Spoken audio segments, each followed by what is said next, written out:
Welcome back to my channel, guys. I'm so excited to be in your living rooms today because, first of all, notice the new background. It was so sunny in this room that we pivoted to the left portion of my living room. So this is why the set looks different. If you guys prefer this set to the last set, let me know. We can film here more often. All right, today we're going to talk about how to make your space feel bigger. And we're first going to start off with something really fun. I want you guys to tell me which of these two orange circles looks bigger. Most people say it's the one on the right, but actually they are exactly the same size. This is the Ebbinghaus illusion, and it proves that context shapes what we see. Imagine using illusions like this in your home to transform how big your space feels. Whew, mind blown. Let's get into it. Our brains are wired to interpret depth, scale, and contrast in certain ways. And in interior design, we can use those exact visual biases to our advantage. I'm Nina, an interior designer, and today I'm sharing 9 expert-level techniques to make any room feel more spacious and elevated without ever touching a wall. These are the same principles we use in architectural design and luxury interiors worldwide, and they all come down to one idea: optical continuity. Let's dive in. The first rule in making a small space feel bigger is reduce visual height at the eye level. So when you choose low profile furniture, a sofa that sits closer to the ground, a coffee table with open legs, or chairs with slender frames, you immediately create more negative space above them. That gap between the top of your furniture and the ceiling is what gives the illusion of vertical volume. Our brains gauge spaciousness based on uninterrupted vertical sight lines, and the more ceiling you can see, the taller the space feels. Pair low furniture with vertical accents, for example, a tall vase, floor lamp, or an artwork that draws the eye upward. You're guiding the gaze vertically, which stretches the perception of height. In luxury design, you'll often see seating that feels almost sculptural and low slung. It's not just aesthetics, it's spatial psychology at work. Color truly controls how space feels, both emotionally and visually. So light tones like soft white, ecru, sand, or pale grays reflect light. They multiply brightness and make surfaces recede. So darker tones like charcoal, espresso, navy, and my beloved burgundy absorb light, drawing walls inward and creating intimacy. So light colors don't just make a room brighter, they calm the eye. The less visual interruption, the more continuous the surfaces appear. That continuity reads as spaciousness. Believe it or not, our visual cortex measures space by luminance contrast. So when walls, ceilings, and trims are similar in tone, the edges disappear and the room expands perceptually, which is why I'm always talking about color drenching. And keeping ceilings slightly lighter than walls to lift the room visually is also another great technique. Use matte finishes to diffuse light softly rather than gloss. This can create glare and shorten perceived distances. Reserve darker hues for grounding elements, such as furniture, bases, floors, or lower cabinetry, so your eye naturally moves upward and outward. That's why a lot of what we do, which is dark, is really on the lower surfaces. Now, before I get into the next tip, don't forget to click that subscribe button. It's free, it doesn't cost a thing, and it's one of the most thoughtful things you could do to help our channel and the team that works behind the scenes. So let's talk about this next illusion, which is one of the simplest but most powerful, and that is the direction of your flooring planks. I get asked about this time and time and time again. And when you lay your planks parallel to the longest wall of a room, you extend the dimension visually, which is why one of the rules of thumb for your flooring is always to place the planks facing the windows. If you study rooms like I do in Paris, you will note that most of the pointing of the herringbones and the planks usually point towards the light. If you install them perpendicularly, you widen the space instead, but then it'll feel shorter. So think about that. That's a huge, huge hack. Human vision generally follows linear perspective. Our eyes really read directionally. So the more continuous the line, the longer the perceived path, which is why when we do architectural homes, we make sure the front door opens and gives you the sight line all the way out, if possible, into the garden. And then it just looks like a very beautiful home and very large home at that. For narrow spaces, align planks lengthwise to elongate the room. So perhaps in square spaces, which you could consider is diagonal installation, it disperses the edges, softening proportions and creating dynamic movement, which is really fun to do, and a great recommendation for square rooms. Always run floorboards consistently across thresholds for cohesion, which brings us to the next principle. One of the strongest spatial illusions in architecture is the continuous ground plane. So when flooring flows seamlessly between rooms without thresholds and transitions or changes in direction, the entire space reads as one unified volume. Now, on the opposite side, if you want to create a differential between one room and the next, and you really want to separate them, that's when you can put in, of course, your transition spaces. Every time you introduce a visual break, your brain stops and remeasures. So make sure that it's intentional, that that is what you would like people to do.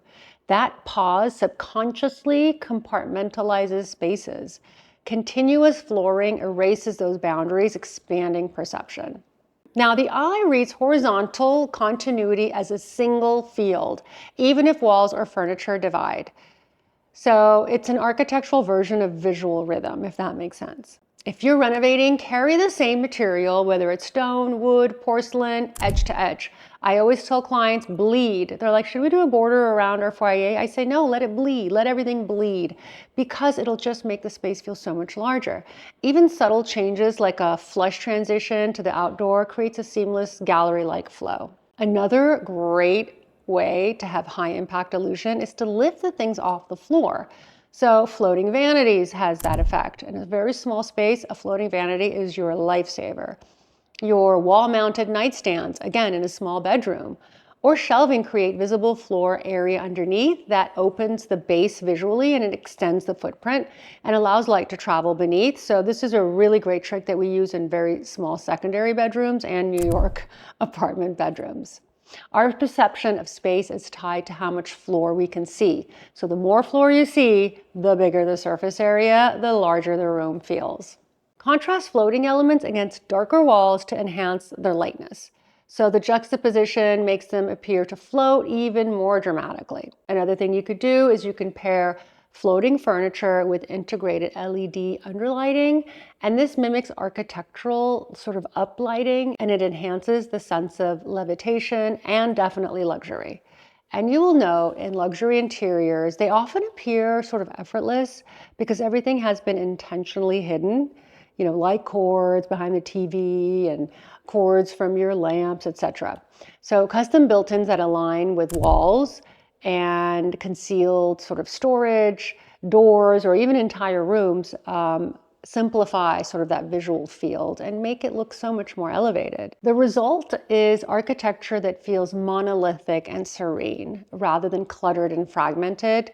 And that's where the sauce door hardware comes in, and we definitely put in quite a bit of these sort of illusion doors, I like to call them. You see them everywhere all over Paris. And essentially it's an opening that mimics the same surface as your walls. It mimics the baseboards that are on there, but it actually is a functioning door, but it basically disappears when closed and looks like a wall. Our brains interpret busy surfaces as boundaries. So the more seamless your millwork is, by removing these interruptions, creating smooth, continuous planes that make walls feel longer and ceilings higher is really what you are looking for. That is what you want to achieve. And as much as that sounds so simple, it's constantly forgotten, and it's usually an oversight when it comes to certain contractors, certain architects. They just don't think about it. And if you think about this now, as you're building or as you're thinking about your next home or even remodeling, it really helps in elongating your spaces and making your spaces feel a lot more luxurious. Another great way to do this is to use push latch hardware. and or integrated poles to avoid visible handles. You know, touch latch that we like to use in our cabinetry by Blum is one of our favorite items because you just touch your cabinetry, it opens, it closes, and you don't have to have the visual clutter of handles. Now, color matching your cabinet to the wall paint is a definitely win-win, and even to your curtains. So we're doing a project right now, and the debate is, should we make the walls the same color as the curtains or not? My vote is yes. Client is debating, and ultimately, we're gonna pop a picture here, and you guys can vote. Same color or different color, let me know. For ultra sophisticated interiors, consider pivot or hidden doors, as I mentioned, with visible hinges. It's so chic. It's architectural minimalism at its best. Forced perspective is a cinematic trick, and one of my favorite design techniques that I had to share with you in this episode. So by positioning a strong visual element like a large piece of art or sculpture, at the farthest visible point in a room, you draw the viewer's gaze through the space. So the distance between you and the focal point feels longer, which is why at the very end of my home, when you open the door, I've got a pedestal with an art object on it because it just elongates the space and makes it look very high-end. Our perception of spatial depth is influenced by focus and contrast. So the more attention drawn to a distant object, and I'm gonna pop in a little video here so you guys can see what I'm talking about, of my exact hallway and art, is the more expansive the area feels leading up to it. So you definitely want to align your lighting or ceiling beams toward the focal point. So let's say I had a rustic house and had beams, I would draw the vertical beams towards the art. It reinforces the directional pull and uses proportion intentionally. Larger scale objects in the distance make a room feel longer. Smaller ones make the room feel compact. Built-in niches and recesses aren't just functional, they also add spatial depth. So that is a great way to also bring the eye into an elongated space. So even a shallow little alcove, a window seat, a recessed shelf, all of that introduces layered surfaces, giving the illusion of space receding beyond the primary wall plane. And shadow and dimension trick the eye into perceiving distance. So the more light shifts across the surfaces, the deeper the architecture actually feels. And on top of that, you can incorporate arches or curves within those niches. So curvilinear geometry softens transitions and implies continuation beyond the visible boundary. So in luxury design, these curves, which we often install, signal craftsmanship, and they lend timeless proportion. I always have curved openings, rounded openings into certain rooms to really soften the space and make the space feel a lot bigger than it actually was. Since so many of you ask, I am wearing a very comfortable top from Cézanne, very preppy and very useful. And my jeans are from Fabrique. I've worn them before.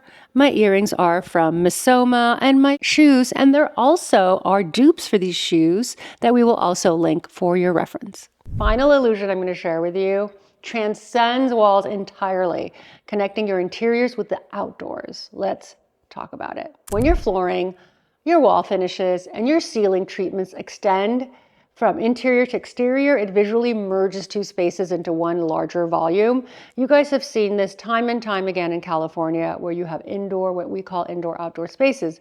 And the reason they work is that we've got glass walls, sliding doors, and frameless thresholds create that seamless transition that erases physical boundaries, so you do not have a threshold in between your room, your indoor room, and your outdoor space. The flooring sometimes can be absolutely identical. It should be identical. And that is where really you have the most impact and the ability to feel like you're outdoors when you're actually indoors.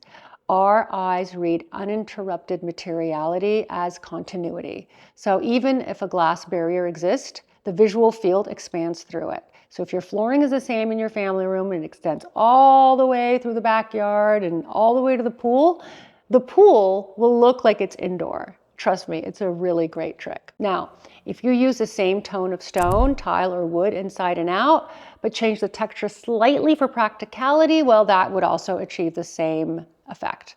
The subtle difference enhances realism while maintaining that cohesion. Another great trick is to frame outdoor views architecturally. So Imagine a centered arch or perfectly aligned doorway acts like a painting and intentional visual extension that deepens a sense of spatial luxury. So you always want to look at, one of the reasons we do 3D renderings for our clients on a regular basis is that we want to show them what the space looks like when they're standing in different areas of the home within the archway openings or within any doorway opening. And by the way, if you would like a consultation, it's very easy. Speaking of which, we draw many client homes, we have many consultations, and it's very easy to do so. All you have to do is click the link in the description section. My Zoom link pops up, and the next thing you know, we are on a one-on-one conference call, Zoom call, and you guys are showing me what your pain body is, and I am there to help you with whatever design dilemma you may have. So if you're interested, you can book a 25-minute, 60-minute, or longer Zoom call by clicking the link in the description section. Now, back to making a room feel larger. Remember, it's not about adding more, it's about subtracting, actually, interruptions. So if you're at a loss as to whether you should continue your flooring and you want a larger space, continue the flooring. Use low furniture for your free vertical sight lines. Another great trick we use is to pull your curtains as far up as possible to give the illusion of height. Keep your colors light for reflection and calm. And lay floors continuously to unify space. Integrate floating and built-in elements to remove clutter, as we talked about, and always guide the eye through focal points, layering, and connection. Each of these illusions basically harnesses how your mind interprets the light, the geometry, and continuity. And when used together, it creates a very, very powerful, effortless, beautiful, intentional, voluminous space. Could I add more adjective there? I don't think so. So if you enjoyed this masterclass, make sure and subscribe for more in-depth design insights, and let me know what other pain bodies you may have or things that you're interested in seeing on our channel, because after all, we make this content free to all of you, for you, because we love you, and I love design, and I love sharing my knowledge of design as I age and get even more experience with you. I love you guys. I had a lot of fun being in your living rooms this Sunday. I hope you liked this episode. Let me know, and I can't wait to see you again right here next week on the Red Elevator.